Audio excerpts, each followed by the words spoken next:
నీలిమ గబగబా కాఫీ చేసింది. ఇద్దరికీ బిస్కెట్లు కాఫీ తెచ్చి టీపై మీద పెట్టింది. జ్వరం పూర్తిగా తగ్గిందాక ఇంకా బయట తిరక్కండి అంది కాఫీ తాగుతూ. అలాగే అన్నాడతను. వెంటనే డాక్టర్ దగ్గరికి వెళ్ళి మందు తీసుకోండి అంది. అంత అవసరం లేదులే అన్నాడతను. చిన్న జ్వరమే కదా అని మొదట అశ్రద్ధ చేస్తే తర్వాత బాగా ఎక్కువ అవ్వచ్చు. అందుకే మీరు వెంటనే డాక్టర్కి చూపించుకోండి. నీలిమ మాటల్లో ఆప్యాయత అనునయం ఉన్నాయి. అలాగే అన్నాడతను చిన్నగా నవ్వుతూ.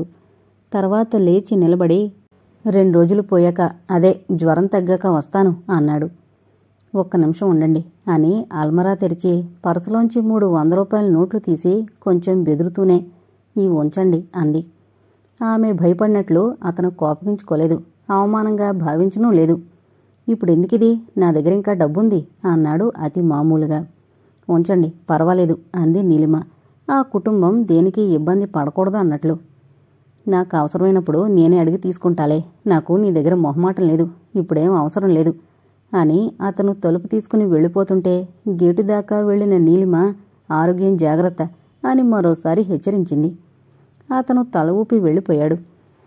ఈ మనిషిని నేనింకా అభిమానిస్తున్నానా అని తనని తానే ఒకసారి ప్రశ్నించుకోవాలనిపించింది. సమాధానంగా ఒక పేలవమైన చిరునవ్వు ఆమె పెదవుల మీద త్రుటికాలం తారట్లాడింది. అతను వెళ్ళిపోయాక సీతం వచ్చింది. ఆమె అడగకుండానే నీలిమ వాసు కనిపించిన వైనమంతా చెప్పింది. చెప్తున్న నీలిమకి వింటున్న సీతమ్మకు కూడా అతని పట్ల ఒక పక్క జాలి, మరో పక్క కోపము పొంగుకొచ్చాయి. మర్నాడు సాయంకాలం వాసు మళ్ళీ వచ్చాడు. ఆరోగ్యంగా ఫ్రెష్గా ఉన్నాడు. ఇక్కడ 2 రోజులున్నాడు. ఆ 2 రోజులు వాసు శివరావు కలుసుకున్నప్పుడు ఒకరినొకరు అదోలా చూసుకోవడం మాని ఏదో ముభావంగా పలకరించుకోవడం ప్రారంభించారు. వారిలో మళ్లీ కొంత స్నేహభావం మొలకెత్తడం ప్రారంభిస్తుంది అన్నదానికి ఒక సూచనలా ఉంది. బావగారు కంగ్రాచ్యులేషన్స్ అన్నాడు శివరావు వాసుని చూడగానే. ముభావం, తిరస్కారం లాంటివి వదులుకుని ఈ మధ్యే కాస్త మామూలుగా మాట్లాడుతున్నాడతను వాసుతో. అందులోనూ అంత క్రితమే తల్లందించిన శుభవార్తతో కడుపు నిండిపోయిన అతను సంతోషంగా బావగారు అని సంబోధించాడు. వాసు ఒక్క క్షణం తెల్లబోయాడు. ఆ వెంటనే అతనికి విషయం అర్థమైంది. పక్కలో బాంబు పేలినట్లయింది. ఇలాంటి ప్రతిబంధకం ఏదో రావచ్చునని నీలిమకి అనుమానంగా ఉందేమో, అందుకే ఆ భయంతోనే నాతో మళ్లీ సఖ్యతగా ఉంటోంది. లేకపోతే ఆనాడు గెటౌట్ అన్న మనిషి మళ్లీ నా ముఖం చూసేది కాదు. ఎంత ముందు చూపు! అయినా పాపం నా వలలో పడిపోయింది అనుకున్నాడు. గేటు తెరుచుకుని లోపలికడుగుపెట్టిన అతనికి మళ్లీ వెనక్కి తిరిగి పారిపోతే బాగుండనిపించింది. కాని ఆ భావాలేవి పైకి కనిపించనీలేదు. కంగ్రాచ్యులేషన్స్ ఎందుకు అన్నాడు మామూలుగా. ఎందుకేమిటి, నాకు మేనల్లుడు పుట్టబోతున్నాడు సంబరంగా చెప్పాడు శివరావు. అదా అన్నాడు వాసు. అదా ఏమిటి, మాకు స్వీట్స్ తినిపించాలి అంది సత్యవతి మేడ దిగొస్తూ. దానికేం భాగ్యం, 5 నిమిషాల్లో తీసుకొస్తాను, వీధి చివరే ఉంది కదా మిఠాయి దుకాణం అంటూనే బయటకు వెళ్లి స్వీట్ ప్యాకెట్లతో తిరిగొచ్చాడు. సత్యవతి లోపలికి వెళ్లి నీలిమను కూడా తీసుకునొచ్చింది. తలో స్వీటు తీసుకుని సంతోషంగా కబుర్లు చెప్పుకుంటూ తింటుంటే వర్ధిని, గోపాలం వచ్చారు. వాళ్లకు కూడా సువ్వార్త అందించాడు శివరావు. స్వీట్ అందించాడు వాసు. వాళ్ళిద్దరూ నీలిమకి, వాసుకి కంగ్రాచ్యులేషన్స్ చెప్పారు. వార్త వినగానే గోపాలం ముఖం ఒక్క క్షణం అదోలా అయిపోయి మళ్లీ అంతలోనే మామూలుగావడం నీలిమ గమనించింది. పెళ్ళై ఇన్ని సంవత్సరాలైనా వర్ధిని కడుపు పండలేదని అతనికి దిగులేమో పాపం అనుకుంది నీలిమ. ఇద్దరూ ఇంట్లోపలికి వెళ్ళాక అడిగింది నీలిమ. వార్త వినగానే మీకేమనిపించింది అని. ఇలా జరుగుతుందేమో అన్న అనుమానం రావడం వల్లే ఆమె జీవితంతో రాజీ పడ్డానికి ప్రయత్నించింది. ఆమెలో చోటు చేసుకున్న ఉదాసీనత, నిర్లిప్తత కరిగించుకుని మామూలుగా మాట్లాడడానికి ప్రయత్నించింది. ఇహ ఇప్పుడు ఆ అనుమానం రూఢి అయ్యి తను తల్లి కాబోతున్నానని తెలిసాక ఆమెలో కొత్త ఉత్సాహం కూడా ఊపిరి పోసుకుంది. ఇలాంటి వార్త నేను అదివరకే 3 సార్లు విని ఉండడం చేత నాకు మొదట పెద్దగా ఏమనిపించలేదు. కానీ ఇది నీ మొదటి బిడ్డ కదా అన్న స్పృహ తర్వాతొచ్చి నిజంగా సంతోషించాను అన్నాడు అభిమానంగా ఆమె వంక చూస్తూ. నాకు చాలా సంతోషంగా ఉంది అంది నీలిమ. నాకు అర్థమవుతోంది అన్నాడు వాసు. శివరావు సహాయం వల్ల వాసుకి క్రితం వారమే ఒక ఉద్యోగం దొరికింది. మొదటి ఉద్యోగం కన్నా తక్కువ జీతం. ఇహ నీలిమకి ఆ ఎండీ గారి సిఫారసు వల్ల మరో దగ్గర ఉద్యోగం దొరికింది. మొదటి ఉద్యోగం కన్నా జీతం చాలా ఎక్కువ. ఇద్దరి సంపాదనలోనూ ఉన్న తేడా కొట్టొచ్చినట్లు కనిపిస్తోంది.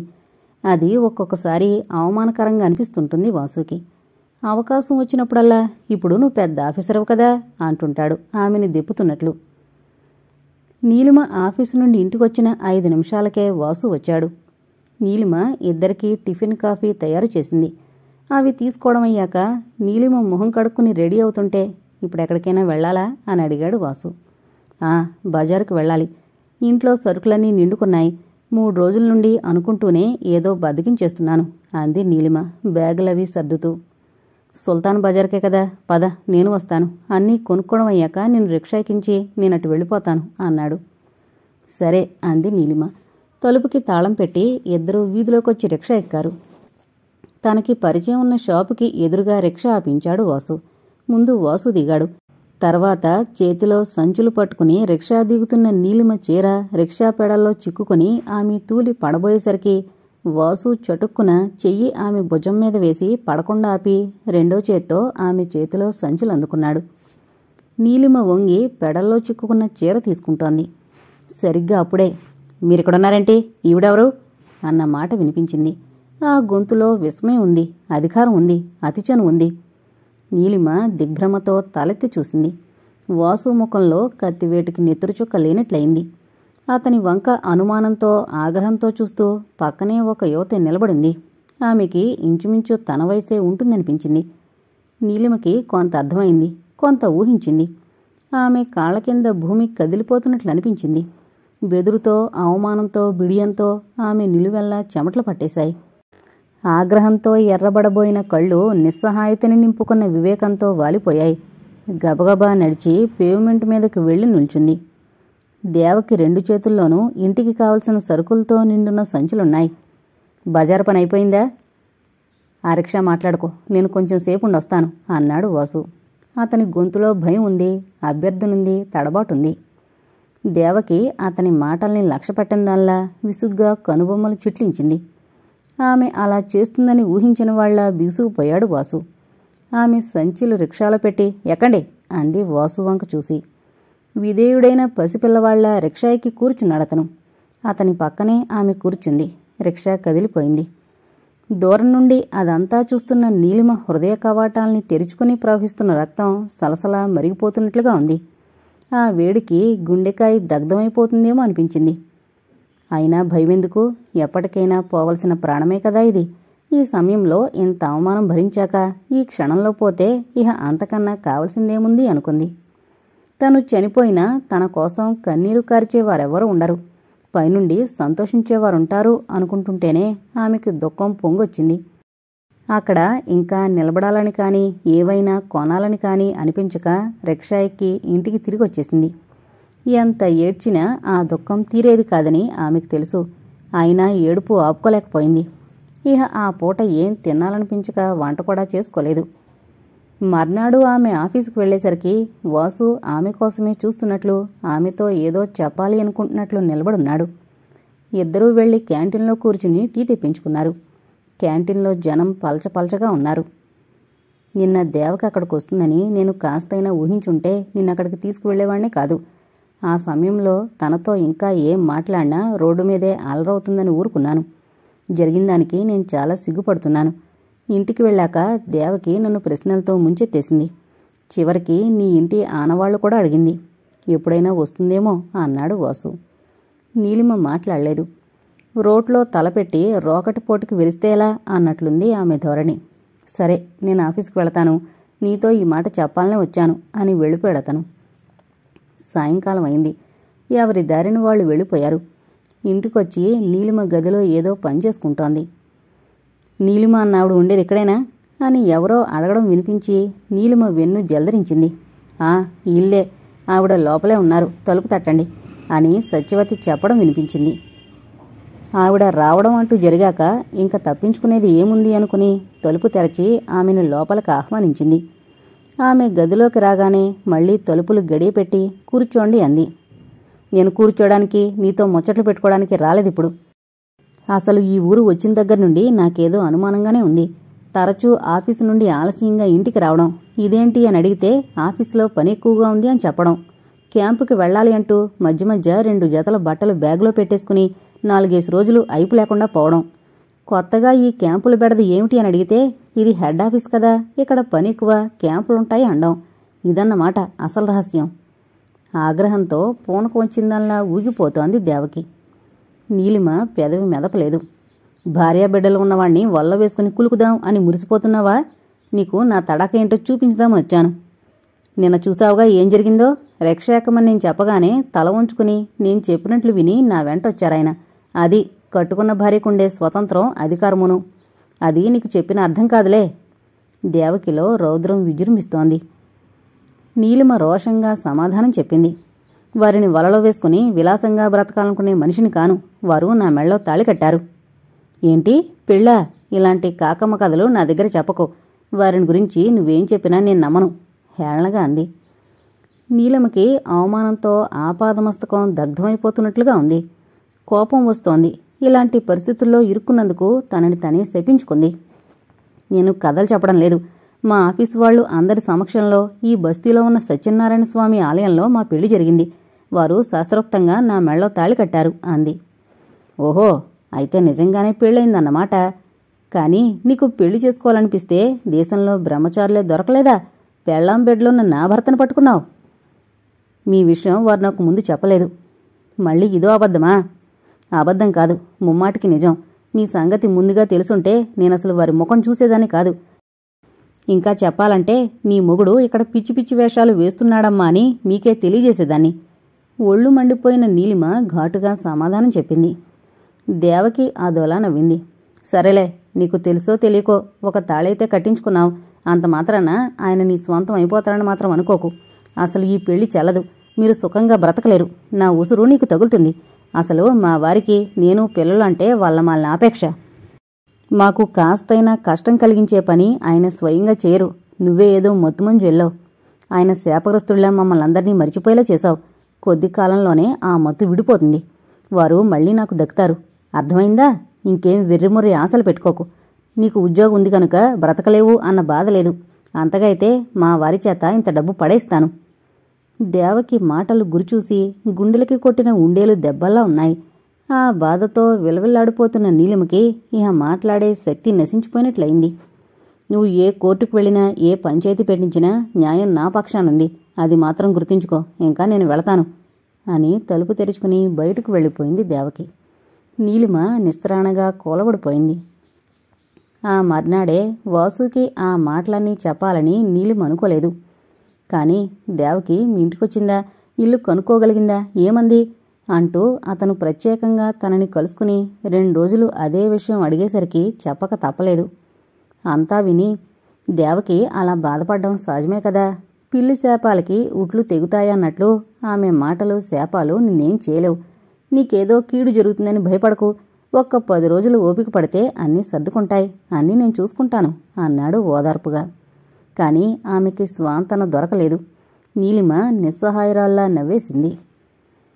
దేవకికి తన రహస్యం తెలిసిపోవడం వాసుకి కాస్త తెరిపిగానే అనిపించింది. ఆ వాళ్ళ బజార్లో కనిపించిన భర్తని ఇంటికి తీసుకువెళ్ళి దేవకి చేసిన రాద్ధాంతం ఇంత అంతా కాదు.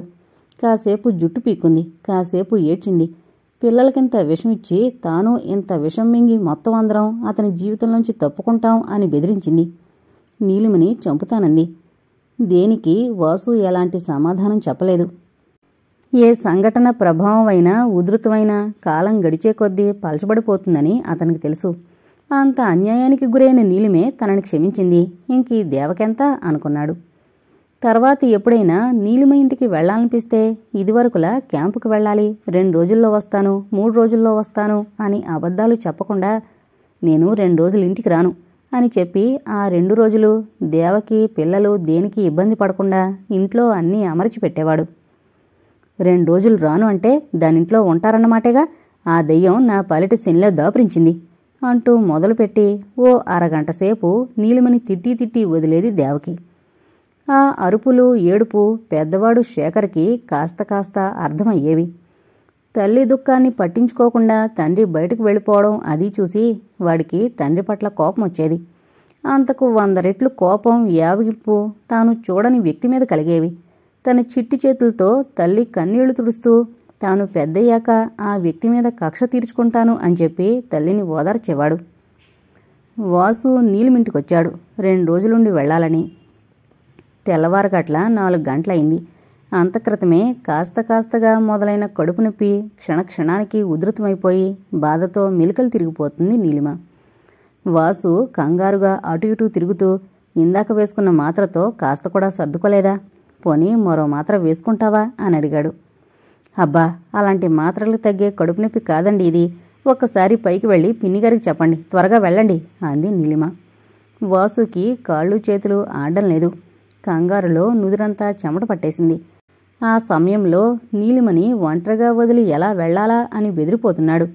త్వరగా వెళ్ళండి, ఈ బాధతో నేను చచ్చిపోతున్నాను అంటూ బాధ భరించలేక ఏడ్చేసింది నీలిమ. వాసు గబగబా మేడ మీదకు వెళ్లి తలుపు తట్టాడు. అప్పుడే 5 అయిందా? పని మనిషి వచ్చేసిందా అనుకుంటూ మంచం మీద నుండి లేచి ఎదురుగా ఉన్న వెంకటేశ్వర స్వామి ఫోటోకి నమస్కారం చేసి మెల్లగా యువతలకొచ్చింది సీతమ్మ. ఆ ఆలస్యాన్ని భరించలేనట్లు వాసు దబదబా తలుపులు బాధేస్తూ అత్తయ్యగారు అని పిలుస్తున్నాడు. అతని గొంతు విని ఉలిక్కి పడినట్లయి గడియారం వంక చూసింది. టైము 4 అయింది. అయ్యో, నీలిమ వాళ్ళకి ఏ అవసరం కలిగిందో, వేళకాని వేళ వాసు వచ్చి పిలుస్తున్నాడు అనుకుంటూ గబగబా వచ్చి తలుపు తెరిచింది. వాసు ఒక్క బిగిన విషయమంతా చెప్పేశాడు. హరి భగవంతుడా, ఇదేం ప్రారంధం అనుకుంటూ సీతమ్మ ఆమె వెంట 2 రోజుల క్రితం ఊరుండొచ్చిన ఆమె అక్కగారు గబగబా కింద దిగారు. అప్పటికి అబార్షన్ అయిపోయింది. బాధ తగ్గి నీలిమ సొమ్మసిల్లినట్లు పడుకునుంది. సీతమ్మ అక్కగారు జానకమ్మకి ఆయుర్వేద వైద్యం తెలుసు. ముఖ్యంగా ఇలా గర్భస్రావాలు అయినప్పుడు, గర్భకోశానికి సంబంధించిన వ్యాధులొచ్చినప్పుడు మందులివ్వడంలో ఆవిడకి వాళ్ల ఊర్లో మంచి పేరుంది. చుట్టుపక్కల పల్లెల నుండి కూడా బొళ్ళు కట్టుకుని వస్తుంటారు జనం ఆవిడ దగ్గర మందు తీసుకోవడానికి. ఆవిడ ఎక్కడికొచ్చినా కొన్ని మందులు వెంట ఉంచుకుంటూనే ఉంటుంది. నీలిమ పరిస్థితి చూసి ఆవిడ మళ్ళా గబగబా మేడ మీదకు వెళ్ళి ఏవో కుప్పెలు తెచ్చి అరగదీసి నీలిమకు పట్టించింది. కానీ వాసుకి కంగారు బెదురు తగ్గలేదు. ఏదైనా నర్సింగ్ హోంకి తీసుకువెళితే మంచిదేమో అన్నాడు. అక్కర్లేదు నాయనా, దగ్గరలో ఏ నర్సింగ్ హోంలు లేవు. అయినా మా అక్కయ్య మందిచ్చిందిగా, ఇంకేం భయం లేదు. ఒక్కోసారి ఇలా జరుగుతూ ఉంటుంది. అలాంటప్పుడు మరెలాంటి చికాకులు అనారోగ్యం కలగకుండా మందులివ్వడంలో మా అక్కయ్యది అందివేశం చెయ్యి అంది సీతమ్మ. వాసు మరేం మాట్లాడలేదు. ముందు గదిలోకొచ్చి పచారులు చేస్తూ ఉండిపోయాడు. సత్యవతి గబగబా లేచి మొహం కడుక్కుని కాఫీ కలిపి తీసుకొచ్చింది. నీలిమ చేత మెల్లగా కాస్త కాఫీ తాగించింది సీతమ్మ. సత్యవతి వాసుకు కూడా ఇవ్వబోయింది. అతను వద్దండి అన్నాడు మొహమాటంగా. ఈవాళ జరిగింది అతనికి కొత్త అనుభవం కనుక సీతమ్మ అంతగా ధైర్యం చెప్పినా ఏదో కంగారుగా అస్థిమితంగా ఉన్నాడు. మళ్లీ తిరగడానికి కూడా ఓపిక లేనట్లు ఓ కుర్చీలో కూలబడ్డాడు. ఇన్నాళ్ళు మీకు ధైర్యం ఎక్కువ అనుకునేదాన్ని, ఇంత పిరికివారా మీరు? లేవండి, మొహం కడుకురండి, కాస్త కాఫీ తాగితే మీకు ఫ్రెష్గా ఉంటుంది అని బలవంతం చేసింది సత్యవతి. వాసు మొహం కడుక్కుని కాఫీ తాగాడు. నీలిమని గురించిన బెంగ నీకేం అక్కర్లేదు. నువ్వు మామూలుగా ఆఫీస్కి వెళ్ళు. నీలిమకి పత్యం పానం అన్నీ నేను మా అక్కయ్య చూసుకుంటాం అని ధైర్యం చెప్పింది సీతమ్మ. మీలాంటి పెద్దవారుండడం నిజంగా మా అదృష్టం, లేకపోతే ఇవాళ ఎంత ఇబ్బంది పడిపోయేవాణ్ణో అన్నాడు వాసు కృతజ్ఞతగా. దాందేముందులే, మనిషికి మనిషి సాయం అంది సీతమ్మ. వాసు నిత్యకృత్యాలు తీర్చుకుంటున్నాడు. నీలిమ దగ్గర అక్కగారిని కూర్చోబెట్టి సీతమ్మ మేడ మీదకు వెళ్ళింది. స్నానం చేసి వంట పని అది చూసుకోవడానికి.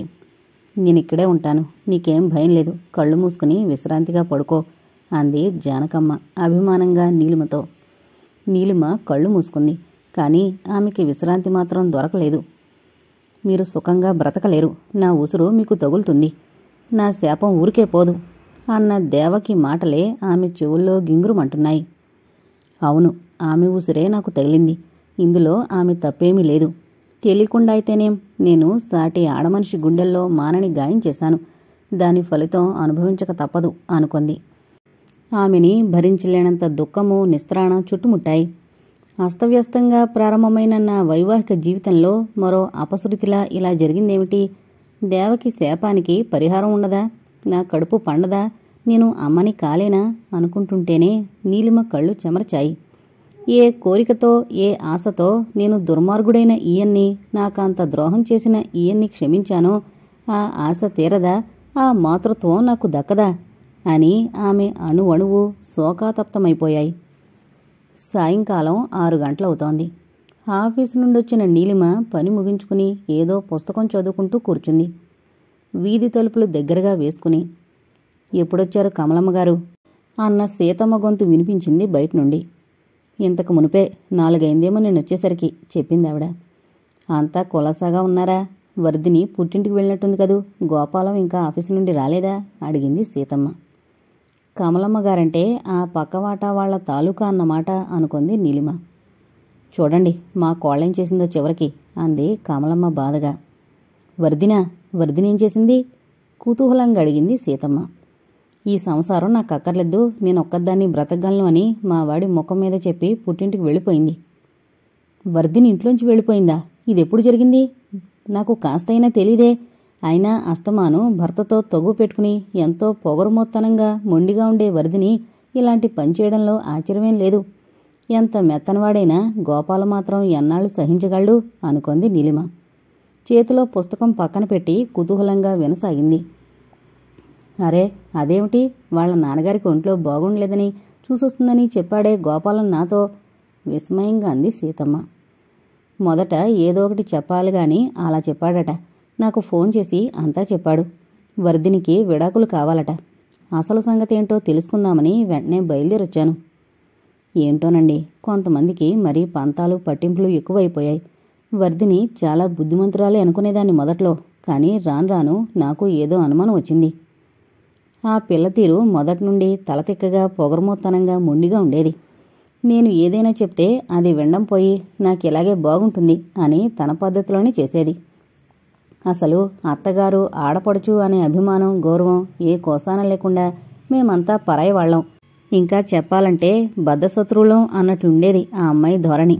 ఇహ రాను రాను మా అబ్బాయిని కూడా అలాగే చూడడం మొదలుపెట్టిందన్నమాట అంది కమలమ్మ దిగులు అవమానంతో కుంగిపోతూ. ఏంటో ఇప్పుడు చాలామంది ఇలాగే ఉంటున్నారు. ఇది వరకు అంటే చిన్నతనంలోనే పెళ్లిళ్ళయ్యి అత్తవారింటికి వచ్చేవారు కనుక అత్త ఆడబిడ్డలు బంధువులంటూ ప్రేమలు అభిమానాలు పెంచుకుని ఈ కుటుంబంతో కలిసిపోయేవారు.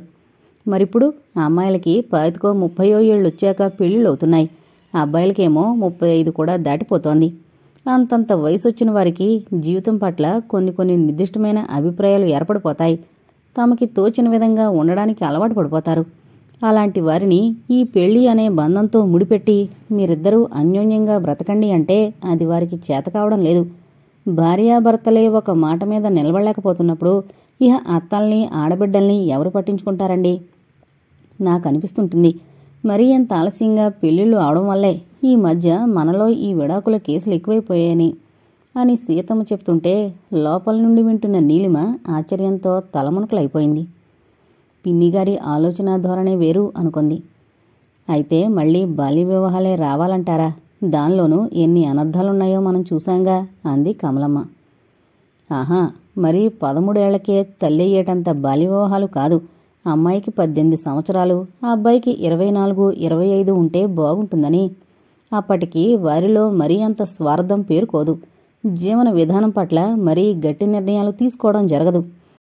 అందుచేత ఆ భార్యాభర్తలిద్దరూ ఒకే అభిప్రాయాన్ని పంచుకోవడం, ఒకే మాట మీద నిలబడగలగడం చేస్తారేమో అనిపిస్తోంది నాకు అంది సీతమ్మ. ఏమో మరి ఏం జరిగేదో. చదువు ఉద్యోగం అంటూ ఆ అబ్బాయి పెళ్లిని వాయిదా వేశాడు. దాంతో 25 ఏళ్లు పైబడిన కోడలు దొరికింది. అసలు నేనిక్కడ ఉండడమే ఇష్టం లేదు అన్నట్లుండే ఆమె ధోరణిని భరించలేక నేను అమ్మాయి దగ్గరికి వెళ్ళిపోయాను. అయినా ఆ పిల్ల అబ్బాయితో కూడా సఖ్యతగా ఉండలేకపోయింది. ఆ పిల్ల స్వేచ్ఛకి కొదవలేదు. ఇద్దరూ సంపాదించుకుంటున్నారు కనుక డబ్బుకి కొదవలేదు. అయినా అదేమిటో అర్థం కాని అసంతృప్తి వర్ధినికి. విపరీతమైన మొండితనం, అదుపులేని నోరు చివరికి సంసారాన్ని ఈ స్థితికి తీసుకొచ్చింది. కమలమ్మ బాధ వెళ్లబోసుకుంది. అత్తవారింట్లో ఎంతో కష్టపడిపోతున్నాను అని గోలపెట్టే అమ్మాయిల మాటలన్నీ నమ్మకూడదండి. అందులో కొన్ని నిజాలున్నా కొన్ని అతిశయోక్తులుంటాయి. కొంతమందైతే కేవలం అత్తవారికి చెడ్డ పేరు తీసుకురావాలి అన్నట్లు అత్తగారిని నలుగురు ముందు దోషిగా నిలబెట్టాలని చూస్తున్నట్లు ఉంటుంది. అలాంటి సంసారాలు కూడా నేను చూశాను. ఏదైనా ఒక మాట తమ తల్లంటే ఒక రకం అర్థం స్ఫురిస్తుంది. ఆ మాటే అత్తగారంటే మరో వికృతమైన అర్థం స్ఫురిస్తుంది వీళ్ళకి. సీతమ్మగారి లోకానుభవం ఆమె మాటల్లో వ్యక్తమైంది. మీ కోడల్ని చూస్తే నాకు నిజంగా ముచ్చట వేస్తుందండి. మీ పట్ల గౌరవం, అభిమానం, వినయం, విధేయత అన్నీ ఉన్నాయి. మీరు పెద్ద దిక్కుగా ఇక్కడ ఉండడమే ఒక అదృష్టం అనుకుంటుంది అంది కమలమ్మ ముచ్చటగా. నేను ఎప్పుడూ అదే అనుకుంటుంటాను. ఇద్దరు కోడళ్ళు కూడా ఆణిముత్యాలాంటి వారు దొరకడం నా అదృష్టం అని సీతమ్మ అంటుంటే, అత్తయ్యగారు అలా అంటారు కానీ అసలు అదృష్టం మాది. కోడళ్ళని కన్నబిడ్డల కన్నా ఎక్కువగా చూసుకునే అత్తగారు దొరకడం నిజంగా మా పూర్వజన్మ సుకృతమే. ఆవిడ దొడ్డ మనసుతో, విజ్ఞతతో పోలిస్తే మాలో ఎన్నో లోపాలున్నాయేమోనని మాకే అనిపిస్తుంటుంది. ఆ మాటే అక్కయ్య నేను అస్తమాను అనుకుంటుంటాం అంది సత్యవతి. ఆ మాటలు కేవలం ముఖస్థుతి కోసం అన్నవి కాదని, ఆమె గుండె లోతుల్లోంచి పొంగుకొచ్చిన ప్రేమ వాహిని అని అనిపించింది నీలిమకి. మీ ముగ్గురు అదృష్టవంతులేనమ్మా. నేను ఏ జన్మలో ఏం పాపం చేశానో మా సంసారం ఇలా అయింది అంది కమలమ్మ. ఆమె గుండెలు బొరువెక్కినట్లు మాట భారమైపోయింది. కళ్లల్లో సన్నటి నీటి పొర కదలాడింది. బాధపడకండి పిన్నిగారు, గోపాలవన్నయ్య కూడా మంచి రోజులొస్తాయి, మీ మనసుకి శాంతి సుఖం దొరుకుతాయి అని సత్యవతి అంటుంటే, ఏమోనమ్మా, ఏం మంచి రోజులో విడాకులు తీసుకుని తీరతాను అని శపథం చేసి మరీ వెళ్ళిందట. ఈ విడిపోవడం కూడా కొంతమందికి ఫ్యాషన్ అయిపోయింది. కోపము, దుఃఖము మిళితం చేసింది కమలమ్మ. ఆవాళ ఆదివారం. వాసు భోజనానికొస్తానని ముందు రోజే చెప్పడం వల్ల అతనికిష్టమైన వంటకాలు చేసింది నీలిమ. వాసు వచ్చాడు. 11 గంటలకి భోజనాలు ముగించి తిరిగ్గా కబుర్లు పెట్టుకున్నారు. కాసేపయ్యాక, మధ్యాహ్నానికి నా కోసం టిఫిన్ ఏం చేయకు, నేను 2 గంటలకే ఇంటికి వెళ్ళిపోతాను. పిల్లల్ని సర్కస్కు తీసుకువెళతానని చెప్పాను అన్నాడు వాసు.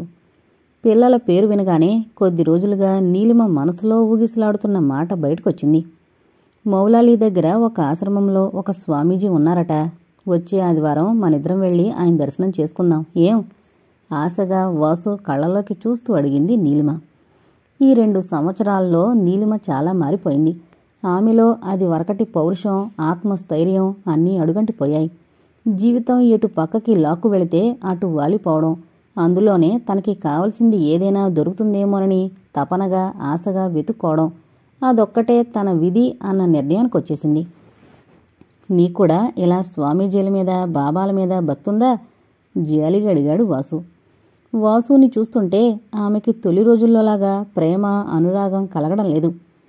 అతని నిజరూపం తెలుసుకున్నాక ఆమెలో ప్రజ్వరిల్లిన జుగుప్స, ఆగ్రహం, ద్వేషం లాంటివి కూడా తలలు వాల్చేశాయి. ఇప్పుడు ఆమెలో నిండుకున్నది కేవలం నిర్లిప్తత. అంతటి నిర్లిప్తతలో కూడా ఏ పక్కనుండైనా ఒక్క ఆశాకిరణం గోచరం కాదా అన్న కొండంత భ్రమ. అన్ని అనుభూతులకి అతీతమైపోయాను అనుకున్న ఆ జీవిలో కూడా మాతృత్వపు మమకారం, లాలస మాత్రం ఏ మూలం సజీవంగా ఉండిపోయింది. నాది అని చెప్పుకునే ఒక బిడ్డ కావాలి అన్న ఆశని ఆమె జయించలేకపోతోంది. మనిషి పూర్తిగా నిరాశలో మునిగిపోయినప్పుడు వారిలో కొన్ని బలహీనతలు చోటు చేసుకుంటాయి. ఇప్పుడు నా పరిస్థితి అలాగే ఉంది. ఆ మాత్రం మీకు అర్థం కాదా అంది నీలిమ. గొంతులో ఆర్ద్రత, అభ్యర్థన నిండున్నాయి. అయితే అవి కూడా వాసుని కదిలించలేదు. అందుకే ఎంతటి నిరాశలో అయినా నిబ్బరంగా, నిశ్చలంగా ఉండగలవాళ్ళున్నారు అన్నాడు ఎటో చూస్తూ.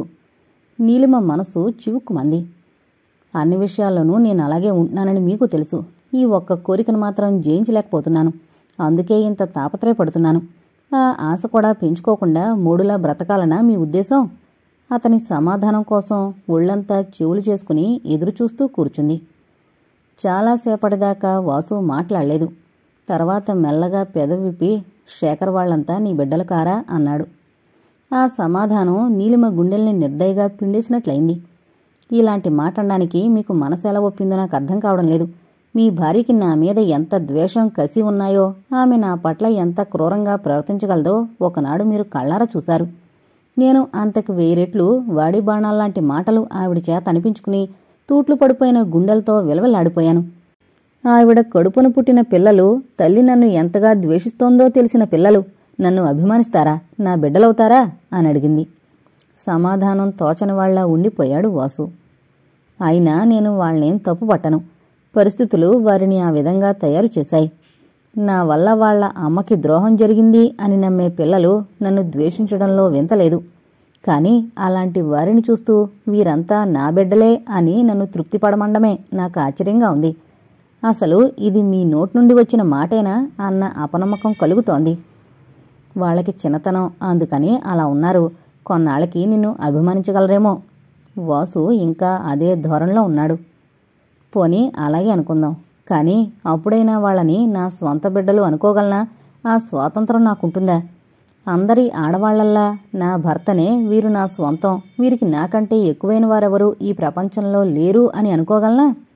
అంతటి అదృష్టం, ఆ భాగ్యం నాకు లేదని మీకు తెలుసు. అదంతా అయిపోయింది. ఇప్పుడు పిల్లల నుండి కూడా పరిపూర్ణమైన మాతృవాత్సల్యాన్ని అందుకునే అదృష్టం నాకు లేకుండా చెయ్యాలనా మీ ఉద్దేశం? నన్ను నిండు గుండెలతో అమ్మ అని పిలిచే బిడ్డ కోసం, నా రక్తం పంచుకుని పుట్టిన బిడ్డ కోసం, నా పేగు తెంచుకుని పుట్టిన బిడ్డ కోసం నేను తప్పించిపోతున్నాను. అలాంటి బిడ్డ నాకు కావాలి. అందుకే ఈ వెర్రి పరుగులు. ఏ దేవుడైనా కరుణించడా? ఏ పూజలైనా ఫలించవా అన్న ఆశ. దీనిని మీరు బలహీనత అనుకున్నా, భ్రమ అనుకున్నా నేను బాధపడ్ను. నీలిమ కనుకొలుకుల్లో నీళ్లు నిలిచాయి. శిలలని సహితం కరిగించి వేయగల ఆమె ఆవేదన తాపానికి వాసు కరిగిపోయాడు. సరే, నాకిలాంటి వాటిలో నమ్మకం లేకపోయినా నీకోసం వస్తాను.